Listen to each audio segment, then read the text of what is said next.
The opinions and views expressed on this program do not reflect those of the management or staff of Community Media of Staten Island.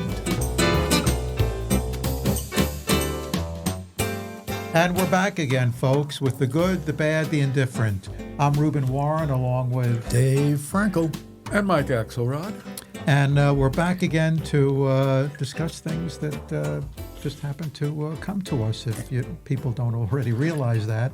Well, there are a lot of things to talk about, and we have to pick the ones that are relevant to not just us, but to the rest of our audience. So we've been doing Mike's mailbag for a while, and why don't we start with that? Yeah, the mailbag came about because we do get responses for our show, and we're going to be branding. We're getting into more branding. We're going to be branding it as GBI, the good, the bad, and the indifferent. Like GMA and the different shows, the three-letter acronym places. We're going to get mugs made up for GBI, maybe some T-shirts. Merch. We're going to have merch. We're going to merch it out, and we're going to see. So that's something to look forward to in the future for our GBI friends. So we can have mugs with our faces on them. Well, I don't know if we want to go that far, but it'll at least say GBI on it. That would be an expense. We'll see about the faces. We have to get maybe better faces. Okay. Yes, the mailbag. It wasn't that full this week. I went over to Manor Road. I picked it up, and there were maybe a dozen letters in there. But one of them came again. Whether it's talking. It did come from a correctional facility, and this was a woman's correctional facility. I got a letter. This is a letter. We got a right? letter. Yeah, no. Right, a letter. I don't think they use postcards in those facilities. But it's interesting. Just to interrupt for just 30 seconds. The last podcast we were discussing handwriting, how handwriting is becoming obsolete, and yet handwriting is encouraged in prisons, and it's discouraged in elementary schools. Anyway, go ahead. Yeah, I think it was. This looked like it was a felt tip pen that there wasn't a ballpoint pen. I don't know if they allow them ballpoints because they can be used as weapons or something. Or maybe they take back the pens or after they do their letter writing sessions. Wow, interesting. But you are allowed, I guess, I don't know if they're allowed to keep them in the cell. Maybe they do it in a common area. But this is from a woman who is incarcerated. And she was wishing us well. And she said she watches and she enjoys it. But she did ask some personal. She was working towards asking some personal questions in there, whether we had significant others, and what we like, hobbies, things like that. It felt a little invasive. So, but we do appreciate the letter, and we do appreciate all of the people who write us. And it made me think about the story I heard the other day. We go to a center, the three of us, belong to a community center here where we go and we mingle with other people, mostly seniors, during meal times and lunch hours, and we sit around the tables and everything. And this fellow was there, and he told me a story about how he had, and just to say that the senior centers, they're mostly women who are there. The women outnumber the men by a good deal because just the fact that the women are killing off the men. They do last longer, so to speak. I don't know about killing, but they do last longer than the men do as seniors and things. So they probably go through the men faster than we go through women. But well, to be kind, most men marry younger women. Oh yeah, right. So that could be part of that ratio, difference. I guess I was able to do that. I wasn't. No, I'm sorry to hear that. No, I'm sorry. Anyway, my wife's a very person. She had a few years older than me, but that's okay. It's it's just a number. So the I didn't mean anything by it. No, and I know you've met my wife, and she's a terrific lady. Some men look for experience. Right? Yeah. Well, it depends, the first couple of times around, practice makes perfect. So that's true. So, you get into the numbers game. Yeah. But there are more women at the senior center than there are men. Go ahead. Men are less there. And this fellow was telling me about how we were sitting around having lunch one day, and this woman started talking to him, and he was a widower, and she was a widow, and she was talking, and she seemed to be a little forward with him, just, very interested in him. And she said, maybe we can have coffee one day, we can get together, we can, talk about things, you seem like a nice person.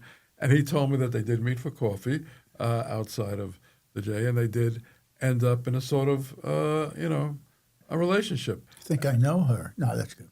Well, in a relationship, and things were moving. That was very fast. They just met, and they. No, it wasn't the first same day, but over a week or 2 weeks or 3 weeks, within a month, they were sort of, seeing each other, and I think they went to the movies a few times. A couple of the diner experience, went to the diner. Yeah, the whole Megillah. Okay, right. All right. So, and then they were getting along well, and and one night she invited him over to her where she lived and everything, and she was into she was becoming a little more amorous with him. She was a little forward, a little amorous. She wanted to become, and he said, well, it's been a long time. I'm not that, I might not be what you expect, this and that, we're older people, this and that. But she was sort of aggressive, and she said, that's all right, we'll take it where it goes. And she started getting very amorous with him. He says, well, I'm really not sure. She says, well, I can, she says, well, maybe I can help you. I have some of these pills that my husband used to take. These little blue pills, she called them, little blue pills. And probably Viagra, which is what they... So she gave him 2 Viagra, and she didn't give him any water. And he took the pills, he swallowed them quickly. Oh, boy. And I think, well, from what he told, there might have been lodged. He might have got one stuck in his throat or 2 stuck in his throat or something. So they got amorous, and it wasn't exactly, what she was looking for, what she wanted. It didn't end up... It seems like the pills had gotten stuck in his throat. He didn't choke, but they sort of got lodged there. So and things it didn't did not come up the way they thought they would. No. But what he did end up with, he had a stiff neck for about a week. I knew that was coming. And so he did. It's time for a commercial break. We'll be right back. Well, no, so those are things. So water is important. Yeah, keep water hydrated. is. Water is important. Yes. Hydrate. Keep hydrated. And that was good. He's lucky he didn't wind up in the hospital. Right. Right? I have a stiff neck. And that's what, Send it to a chiropractor. So a woman, no, I'm just kidding. And the last I heard, they're still enjoying each other's company. Socially, they're enjoying each other's company. I don't know any about further that, but the community center is it also great place. I guess it also tells you that you shouldn't take more than 1 Viagra. Well, not if at least water. I think water is the key. That's the key. I agree. It has to go down because Well, you should be hydrated anyway. Seniors, in many ways. Yeah. Seniors is important to stay. By the hydrated. way, talking about seniors, I don't know if I think it's relatable, but I've recently been visiting somebody in a nursing home. Been there for rehab for a number of weeks, anyway, the whole point is you're talking about seniors. I mean, a lot of people that we know are, going through various things, physical things. So they wind up in a hospital, they wind up in rehab, they wind up, going through all sorts of therapy. But the last couple of weeks, I've been visiting somebody who's been going through that, and so I go to visit him every week, and he was very in rehab. Fortunately, he was recently released, so he's home. But the last couple of weeks I was visiting him, and the first time I went to visit him, he was shocked that I came to see him. Very nice of you. And I said, look, I've got the time on my hands, so why shouldn't I? And I know from my own experience, because I had been through this, I said that, when you're in the hospital, when you're in rehab, even though you may not appreciate it at the moment when somebody comes to visit you, you do remember later on. You not only remember the people that came to visit you, more importantly, you remember the people that didn't come to visit you, that you thought, if you were going to make up a list of people that were going to come to visit you, the first 3 people you were sure would be there, if not every day, every other day. And what you unfortunately winds up happening is that some of those people never show up. Mm-hmm. And like I told this person, I said, look, I've got the time. So why not? It's no big deal. So I've often wondered, because as I mentioned, I've been through this. I've Yeah. been on that end. I was in the hospital a couple of times, and people would visit, and I was always amazed at the people who didn't visit. People who I thought were very close, and later on, I get these. They would say, well, I'm uncomfortable in a hospital, Yeah. or I'm comfortable in a nursing home. I don't like the sight of blood or seeing a nurse, in uniform, or doctors, and I Can't find a parking spot. can't find a parking spot. I have a hard time finding an hour out of the day. Yeah, I'm right, so right. busy. And he's retired. Person and they're doesn't work. and they're I would say that. retired. And why? I don't know. you can't- Am I? Is my bar too high? No, you're not. I think you came to visit me, Yes, I did. okay, and I was surprised to see you and very happy to see you, and I thought that was something really special to me, and I appreciate that. I didn't stay too long in the hospital. No, that was very good. I was just there for a day or two, and I know how it feels. It's surprising, but it's also very, very supportive. No, it is a very nice thing to do. I think the fact that people are hesitant to do it are probably a bunch of reasons. Not the superficial, can't find a parking spot or this and that reason, but I think mortality and looking at mortality or thinking about mortality is a very something people don't like to do particularly, and especially older people. That's true. It's not like your teenage son broke his arm and you go sit with him in the hospital. Or, these are folks who are older folks dealing with certain issues. A lot of it has to do with aging. A lot of the folks who are that we would be visiting in hospitals has to do with aging, either balance problems or rehab problems or just, and we don't want to look at people don't want to look at it. They don't want to think about it. They don't want to, I know as the person lying there, making lists of who came and who didn't come in your mind and who you thought would show up. And fortunately, I have not been in that situation where I've needed visitors. Hopefully, one day, if I'm there for any reason and visitors came, it would be very appreciative. I'm sure I'd appreciate a lot. But I think people just... It's the mortality thing. People Maybe. they don't want to think of themselves in that position. Absolutely. I'm sure that. Look, I know that when I go to visit people, that does cross my mind. You realize, how old you are all of a sudden. That comes to the forefront. But, especially when you're in a rehab facility and you have physical therapy once, maybe twice a day. For 45 minutes, out of a 12-hour day, the days go by very slowly. You don't realize it until you're in that situation. So if somebody does come to visit, it's a break. It's a highlight of the day, No, even if definitely. that person stays for 15 minutes.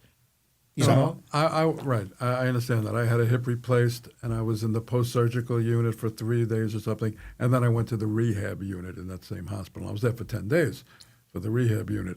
And yes, you're right. They take you down twice a day for physical therapy and the gym set up there, the occupational therapy, relearn how to do certain things with your limited mobility at that point until you're ready to go home and do those things. And yes, there are a lot of hours where nothing is happening. And, luckily, maybe if you can talk to some of the other people who are going through it there or you see them, they have a day room because you're not sick. You don't have a disease. Right. You don't have anything like That's that. correct. You're just trying to, become being able to go home and do the things you're doing. So they help you with that. As I remember it now and speaking to people now with the medical insurance business the way it is, they don't give you as much time in rehabs anymore. No. No, they don't. It's like 2 weeks, maybe no, 3. it might be 2 or 3 days. I think it depends on There are what people. you're there Well, for. I had a hip What the replacement. injury is. I had a hip replacement, and I was there for almost 7 or 8 days. I think it was over 8 days before they were ready to send me home from the rehab thing. But now I heard someone tell me on the 3rd day with a hip replacement, they give you 2 days, and then you go home, Yeah. and maybe they'll send a therapist to your home Right. to follow up and give you some exercises to do and watch you do those exercises. Well, that's very short term, but I mean, usually if you do have some sort of an operation and they send you to a rehab facility, they send you to a nursing home, it's there on a short term basis. Yeah, no. Whether it's 3 days or Right. 2 weeks, whatever. And anyway, if there are people out there that are listening to the conversation, I hope that maybe next time they're in a position where they know somebody, who's in the hospital or in a rehab facility, that it'll encourage them to go visit. No, it is a very kind thing to do. It's selfless, and it's something you would want to be able to avail yourself of somebody to come to visit you if you had to be there. And I know you do it on a regular basis for friends and people you know, and they don't have to be people not relatives, but Correct. just acquaintances that That's you have. right. These are just people. Right. They're not necessarily people that I would socialize with, Right. but people that I come into contact with on a almost regular basis. And anyway, that was just something that I thought I would throw out there. But along this conversation about people, we have the holidays coming up. Yes, we do. Right, we've got Thanksgiving coming up, and then we have Christmas coming up. There are a lot of family gatherings. And I'm just wondering, with all the gatherings that we've probably been through over the years, usually these gatherings involve getting together with family, friends. Anybody that you could think of that you wish was not invited to one of these dinners, these gatherings? I mean, over the years, we come into contact probably with a lot of people, and Yeah, I'm thinking. there's probably somebody there that, gee, were they even invited? Yeah, and it's usually someone. And in my case, it was someone in the family, who was his personality. No names. No, I'm not No going names. to. Are you kidding me? If I named this guy, I'd be in trouble. You'd have to visit me in the morgue. No, that's a joke. It's not a joke. It's I know you're just anything. joking. But it's usually But we would come to visit you. you would come to Yes. visit me in the morgue. Well, it's a nice place. You give out lollipops, but the thing is, Chili, perhaps. a little chili. Well, the chili is tough. It doesn't fit. My stomach doesn't like chili. But listen, where were we, and who are we, and why are we? Now, here's the thing. What was the thing? You see what happens? You threw me off. About people that we Might Oh, yeah. not want to There's socialize. might always- not want to there- socialize with at a There's family always gathering. one at a family, sometimes two, who knows everything. They come, and they sit at the table, and it's to visit, and that's all it is.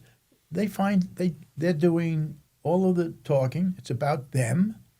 There's no concern for that much for the patient or not the patient we're talking about, the person who invited this person.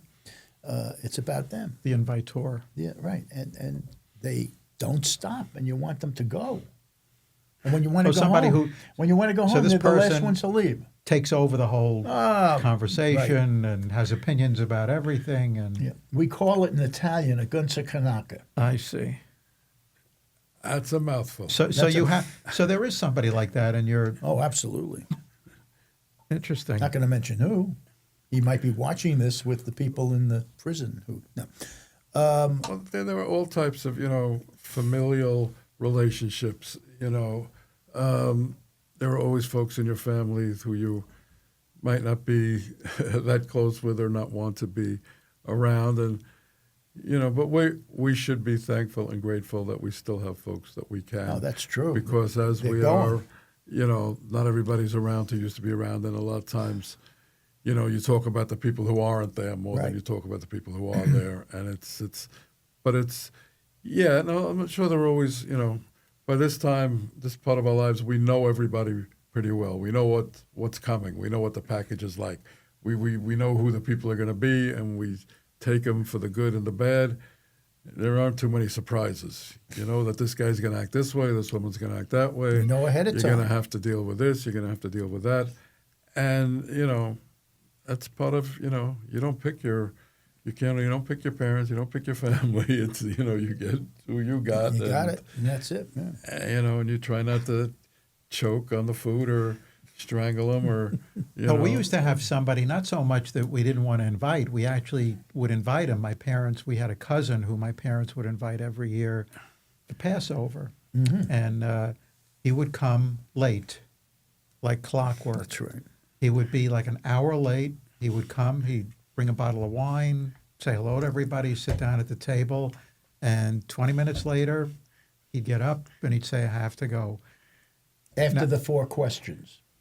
I don't. Was All it I know 4 is or he would stay for 20 minutes, not more than half an hour. Then he'd get up, and he'd announce that he's sorry he has to leave. And I remember the first time it happened.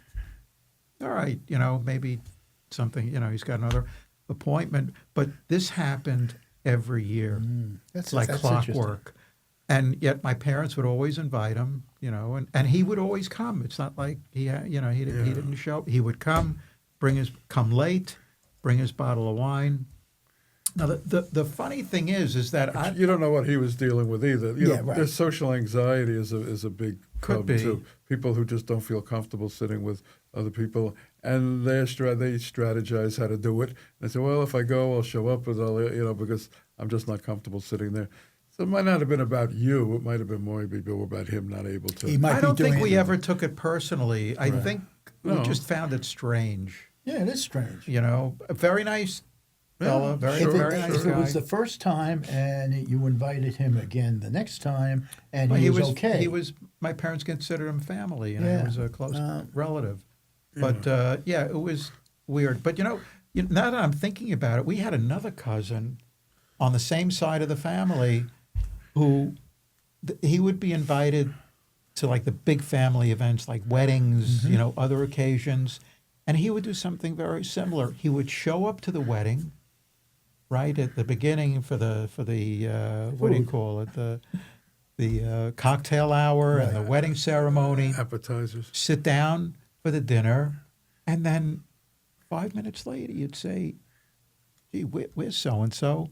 And people would look for him, and he had left. Now that's And this happened. that's more on the social And this anxiety. happened on multiple occasions. And I used to say to myself, well, maybe it's in the DNA because it's the same side of the same part of the family. Strange. Yeah. Strange. Not that we didn't want to invite these people. I started off by asking anybody that you wish you could disinvite.